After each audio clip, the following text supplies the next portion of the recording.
शुभ प्रभात मेरे प्यारे बच्चों। बेटा, आज आपकी हरेला की एक्टिविटी होगी और इससे पहले मैं आपको हरेला के बारे में कुछ जानकारी दूंगी कि हरेला क्यों मनाया जाता है, हरेला क्या है और हरेला कब मनाया जाता है। बेटा, हरेला हिमाचल प्रदेश और उत्तराखंड में मनाया जाने वाला एक त्यौहार है। यह कुमाऊं में बड़ी धूमधाम से मनाया जाता है। यह मानसून के आने का सूचक माना जाता है। यह त्यौहार लोग अपनी अच्छी फसल और समृद्धि की प्रार्थना करके मनाते हैं।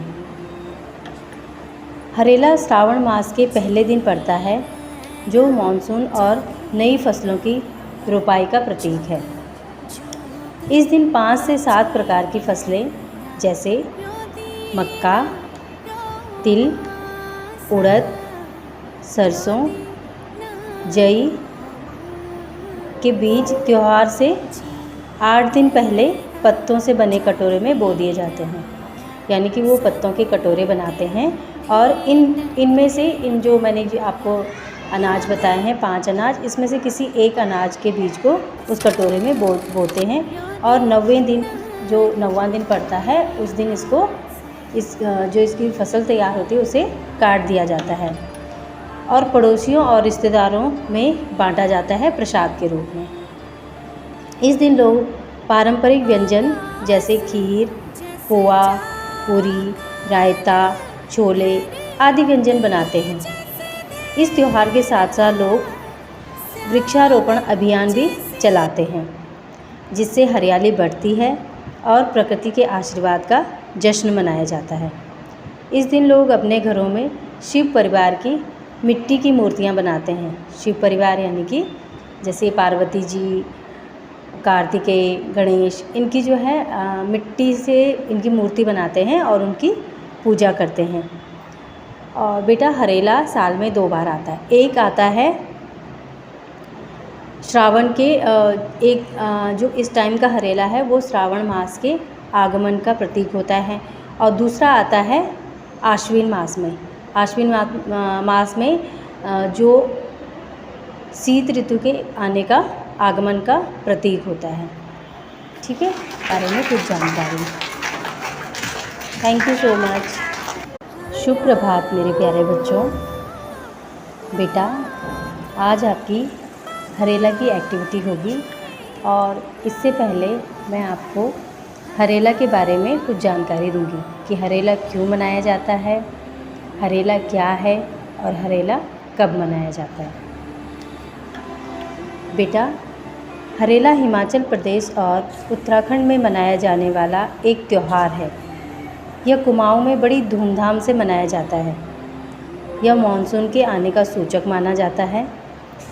यह त्यौहार लोग अपनी अच्छी फसल और समृद्धि की प्रार्थना करके मनाते हैं। हरेला श्रावण मास के पहले दिन पड़ता है, जो मानसून और नई फसलों की रोपाई का प्रतीक है।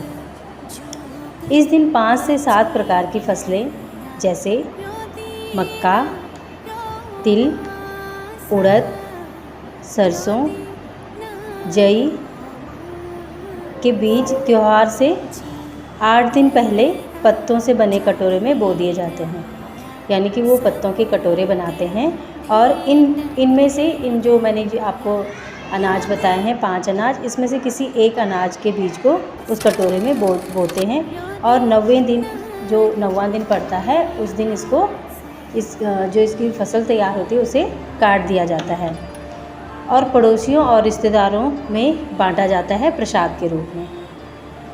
इस दिन लोग पारंपरिक व्यंजन जैसे खीर, पोहा, पूरी, रायता, छोले आदि व्यंजन बनाते हैं। इस त्यौहार के साथ साथ लोग वृक्षारोपण अभियान भी चलाते हैं, जिससे हरियाली बढ़ती है और प्रकृति के आशीर्वाद का जश्न मनाया जाता है। इस दिन लोग अपने घरों में शिव परिवार की मिट्टी की मूर्तियां बनाते हैं। शिव परिवार यानी कि जैसे पार्वती जी, कार्तिकेय, गणेश, इनकी जो है मिट्टी से इनकी मूर्ति बनाते हैं और उनकी पूजा करते हैं। और बेटा, हरेला साल में 2 बार आता है। एक आता है श्रावण के जो इस टाइम का हरेला है वो श्रावण मास के आगमन का प्रतीक होता है। और दूसरा आता है आश्विन मास में। आश्विन मास में जो शीत ऋतु के आने का आगमन का प्रतीक होता है। ठीक है, बारे में कुछ जानकारी। Thank you so much.